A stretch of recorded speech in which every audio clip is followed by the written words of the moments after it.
Nah sekarang bagaimana ketika kita sudah mengetahui bahwa virus ini mulai menyebar menjadi pandemi global, bagaimana kita harus mensikapinya?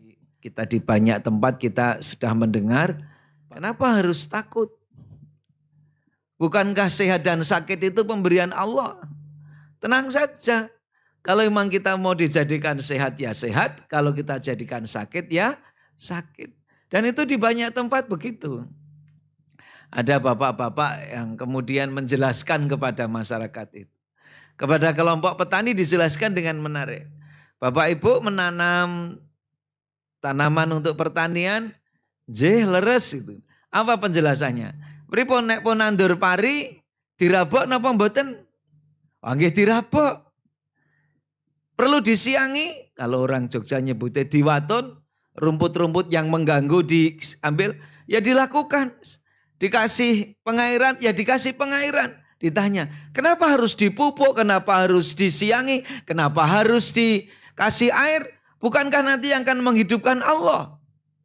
Barulah petani tadi sadar, ya kalau enggak saya pupuk, enggak saya kasih air, gimana tumbuhan ini bisa hidup dengan baik? Nah itulah pentingnya ikhtiar dalam menghadapi COVID-19 ini. Tidak boleh kita kemudian kalau sebagian kita menyebutnya fatalis atau jabariyah atau neo-jabariyah, bahkan kemudian menyebut nggak usah takut dengan virus, takut itu hanya kepada Allah karena dalilnya lam yakhsha illallah. Justru karena kita takut kepada Allah dan Rasulnya, maka kita menghadapi virus ini juga harus sesuai dengan tuntunan Allah dan Rasulnya. Jadi ketika ini ada wabah, Rasul memberi tuntunan. Bukankah pimpinan pusat Muhammadiyah telah memberikan maklumat di antara hadis yang diambil ketika di suatu tempat ada wabah, maka tidak boleh orang yang berada di lingkungan wabah itu keluar dari tempat itu dan orang yang di luar tidak boleh masuk. Dan itu yang dituntunkan Rasul. Salah satu ikhtiar. Maka di antara ikhtiar-ikhtiar, tentunya ini adalah perilaku kita sehari itu bagian dari akhlak kita menghadapi wabah ini adalah ikhtiar agar kita yang sehat terjaga tidak terjadi bagian yang tertular COVID-19 ini. Ini penting yang pertama ini. Karena kalau kita kemudian jadi salah mengambil sikap, sama.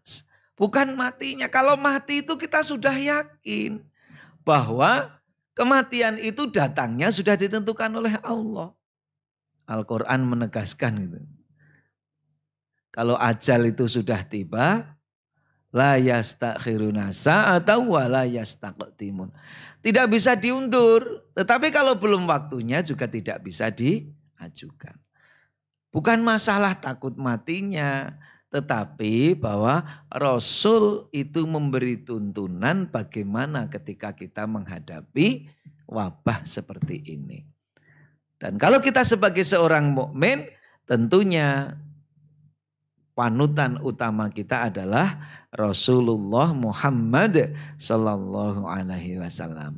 Seluruhnya dalam kehidupan kita ini. Karena Al-Quran telah menjamin, laqad kana lakum fi rasulillahi uswatun hasanah.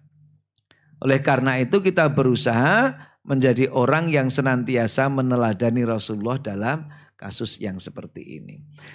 Maka ketika saat ini ada ikhtiar untuk physical distancing, dulu social distancing, kemudian bagaimana keluar harus senantiasa menggunakan alat perlindungan diri, dalam hal ini minimal masker, ya itu semua adalah akhlak seorang mukmin ketika berikhtiar agar kita tidak mengalami dan menjadi bagian dari yang terkena wabah COVID-19 ini.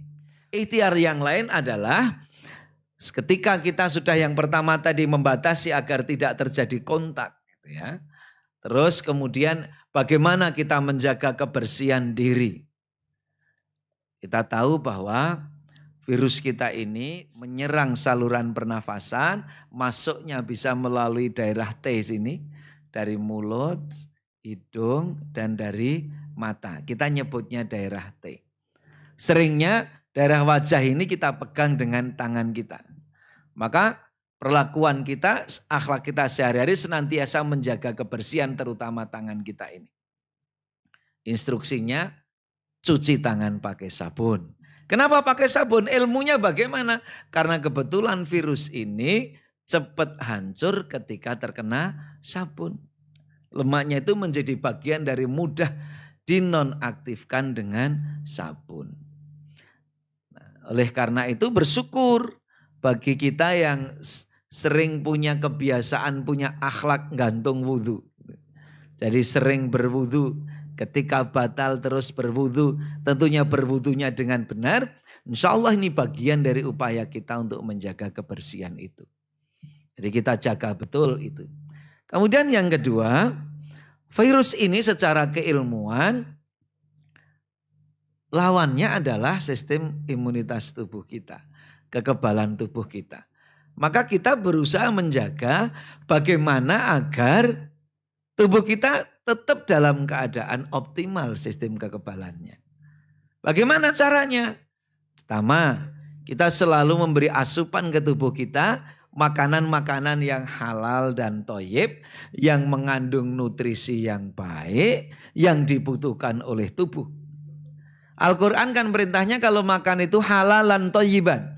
Halal sekaligus baik. Ada dokter yang memaknai thayyib itu adalah kalau makanan itu masuk ke tubuh seseorang, dia akan memberi manfaat yang baik. Itulah makanan yang thayyib. Kalau halal itu sudah tegas di Al-Quran dan As-Sunnah. Yang haram kita tinggalkan, bahkan yang mutasyabihat saja kita jauhi. Kemudian yang kedua, istirahat yang cukup.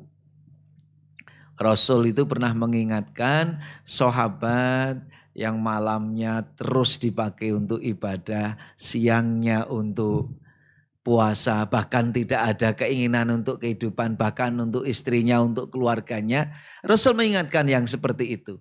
Semua anggota tubuh itu punya hak untuk istirahat, diberi jatah agar seluruh anggota tubuh ini tetap menjadi baik.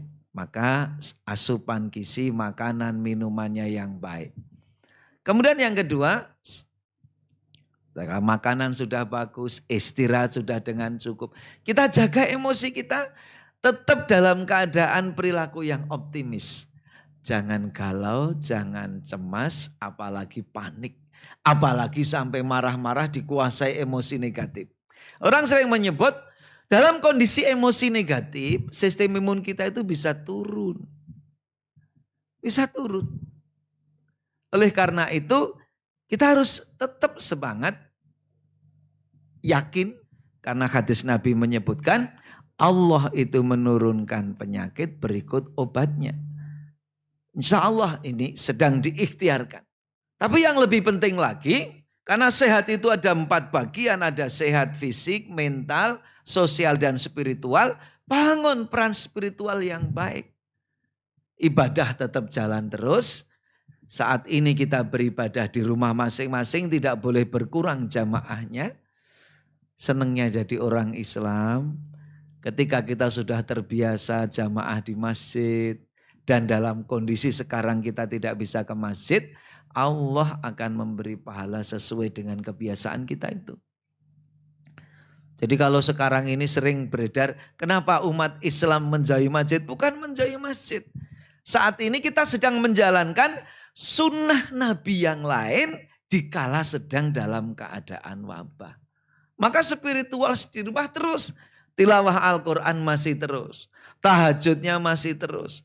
Bukankah orang-orang yang tahajudnya rutin itu setelah diteliti, diambil sampel darahnya, ternyata kortisol darahnya turun, rendah, sehingga sistem imunnya menjadi baik. Dan ikhtiar yang lain adalah terus berdoa kepada Allah. Memohon kepada Allah. Di antara doa yang diajarkan Rasul adalah, Allahumma inni a'udzubika minal barasi, wal jununi, wal judami, wasai'il asqam. Ini akhlak kita yang kedua. Jadi yang pertama adalah tetap serius menjaga kesehatan anugerah Allah. Terus berikhtiar yang kedua agar kita tidak menjadi bagian dari orang yang terkena COVID-19 ini.